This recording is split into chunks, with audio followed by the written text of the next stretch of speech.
Da li postoji neka opasnost po dušu i telo ako se Isusova molitva upražnjava često ili treba imati duhovnika? Postoji opasnost, a to je da pomislimo da smo nešto.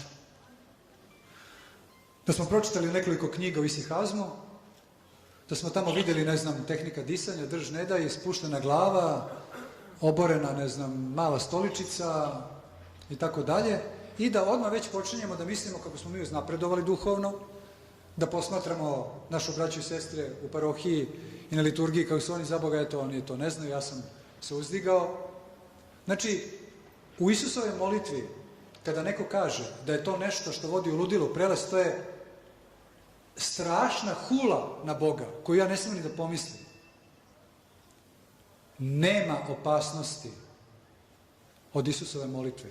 Ima opasnosti kada se ne upražnjava Isusova molitva. Nije u prelesti onaj koji pražnjava Isusovu molitvu.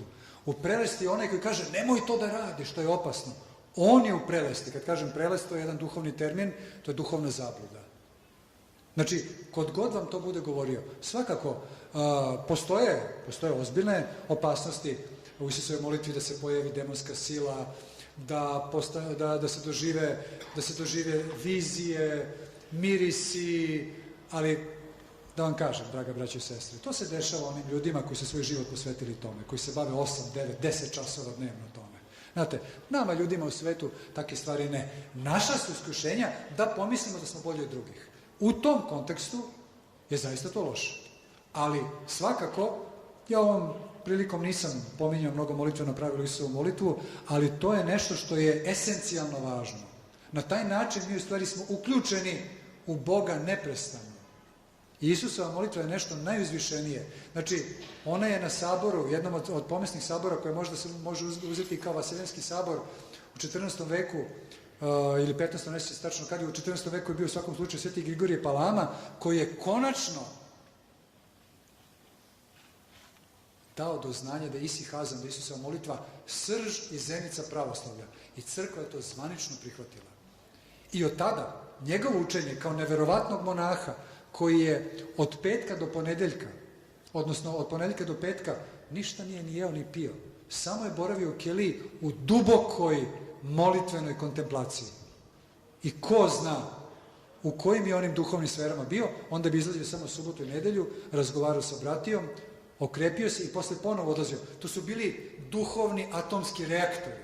I nije čudo kad kažu onaj bio 30 godina, 40 godina zatvoren u keliju, pa kad su htjeli da otvore vrat, ono sukne oganj odatle. Taj čovjek je rekao da je Isusova molitva kako za monahe, tako i za Mirjane.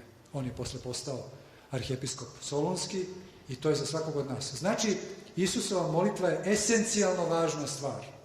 Kao voda, kao hleb, za želudac, tako je ovo za dušu. Svakako treba se malo obrazovati danas, hvala Bogu, za razliku od vreme kad sam ja bio mladić, kada su me zanimale te stvari, kada nigde nije bilo pravoslavlja, samo raznorazi budizama i svega, tada nije bilo. Danas na srpskom jeziku imamo jako puno literature, ima, hvala Bogu, danas i monaha koji se time bave manje i više, ima i sveštenika koji su naklonjeni tome, neki nisu, ne možemo im zameriti.